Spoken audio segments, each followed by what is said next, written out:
हिना जी एक और पाकीज़ा, इसमें कितने डिफरेंट हमें हिना नजर आएंगे? आप में इसको हिना नजर नहीं आएंगी, हिना नजर नहीं आएंगी, आपको इससे मम्मी नजर आएंगी, मम्मी नजर आएंगी, क्योंकि जो हाँ। किरदार है वो नजर आना चाहिए ना, हिना नजर नहीं आनी चाहिए। हाँ, बिल्कुल सही है, सही है। उस किरदार के बारे में थोड़ा बताएंगे आप? मम्मी का किरदार बहुत इंटरेस्टिंग है, अच्छा मेरा जी। ख्याल है इससे बहुत सारी औरतें रिलेट करेंगी, क्योंकि बड़ी अर्थी विजडम वाली औरत है, बिल्कुल ठीक है, जिसने जिंदगी को देख लिया है, परख लिया है, बिल्कुल ठीक है, बहुत कुछ हाँ। झेल भी लिया है, ठीक है। और उसमें एक ठहराव है, कुछ जगह आकर अब सुकून में है। मगर वो सब ये दूसरी खवातीन जो उसके इर्द गिर्द हैं, वो उनकी जर्नी में उनका हाथ पकड़ के उनको आगे ले जा रही है। अच्छा बहुत ही डिफरेंट रोल है। ये मैंने कभी भी इस तरह का किरदार प्ले नहीं किया। अच्छा ठीक है। बहुत डिफरेंट है, बेचारा बहुत मासूम सा कैरेक्टर है ये।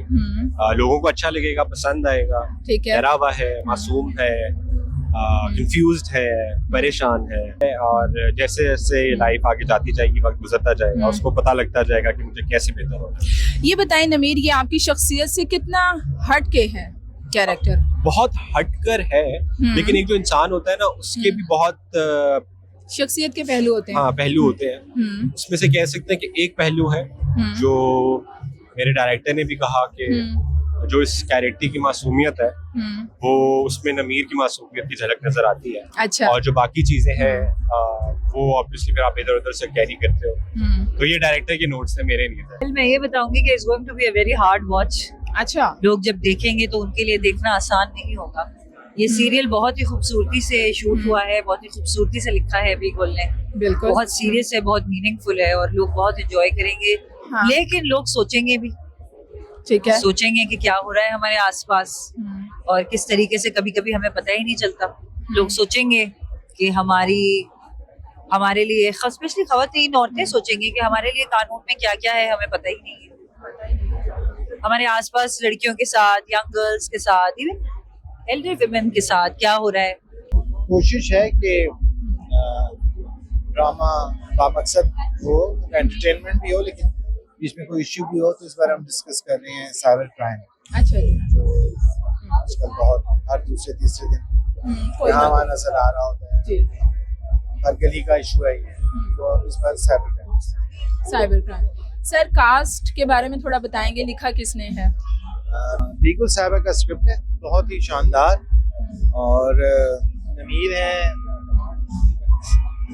आमना है, सहर है, बाकी ये सारी कास्ट आपके सामने लगी हुई जी, है। बिल्कुल। बहुत अच्छी परफॉर्मेंस, ब्रिलियंट परफॉर्मेंस। सर, ये कहाँ शूट हुआ है? सारे लाहौर में, लेकिन लाहौर के मुख्तलिफ हिस्सों में, अंदरून में भी है, पूरे लाहौर में। आउटडोर भी काफी सारा है, कोर्ट्स भी हैं, तो इससे लाहौर बेस्ड प्रोडक्शन। इसमें मेरा जो किरदार है वो है आईओ ऑफिसर का, जो एक अच्छा। इन्वेस्टिगेशन कर रहा है साइबर क्राइम्स पे। अच्छा। ये पूरा प्ले ही एक टॉपिक पे है, एक इन्वेस्टिगेशन पे है, एक केस पे है, तो उसकी इन्वेस्टिगेशन कर रहा है, और बहुत अच्छा। मजे का किरदार है। लिखा हुआ बहुत अच्छा है, बिल्कुल की राइटिंग है। और ठीक है। अगेन जी मैजिशियन जो है काशिफ निसार, उनका प्रोजेक्ट है। जो आप कह रहे हैं, मैं हमेशा एक अलग नजर आता हूँ, हाँ। वो काशिफ भाई का जादू होता है कि उनका वो जादू हमेशा होता एक अलग टॉपिक के साथ आते हैं। तो इस बार भी, लेकिन इस बार ज्यादा हाँ। खास बात जो है ना, वो है कश फाउंडेशन का टॉपिक। अच्छा जी। कि इसमें ऐसी चीज बताई जा रही है जो कि नॉर्मली हर प्रोजेक्ट में या हर चैनल पे नहीं होती। ठीक है। कश फाउंडेशन जो है वो हर साल एक प्रोजेक्ट बनाती है, जिसमें कुछ ना कुछ कहने के लिए होता है, बताने के लिए होता है। तो ये उसकी एक कड़ी है, हाँ। और बहुत मजे का टॉपिक है। मतलब ये ऐसी बातें हैं जो कि मुझे मेरी बहन को, मेरी बेटी को, मेरे भाइयों को, मेरे बेटे को बतानी चाहिए कि अगर कुछ अब गलत होता है तो उस पर खामोश नहीं रहना, आगे आना है और बताना है, बोलना है उस पर, क्योंकि कानून हमारा इतना पावरफुल है, लेकिन हम उस तक जाते नहीं है, दबा देते हैं। कुछ अगर गलत होता है, अल्लाह ना करे गलत हो, लेकिन अगर कुछ हो तो अब हमें वोकल होना चाहिए। मुझे लगता है पूरा सीरियल आप देखें, और जुज़ियात को देखें, प्रमोशंस को देखें, फिर यू कीप ऑन गेसिंग और पता लगे, फिर वक्त के साथ साथ गुजारें।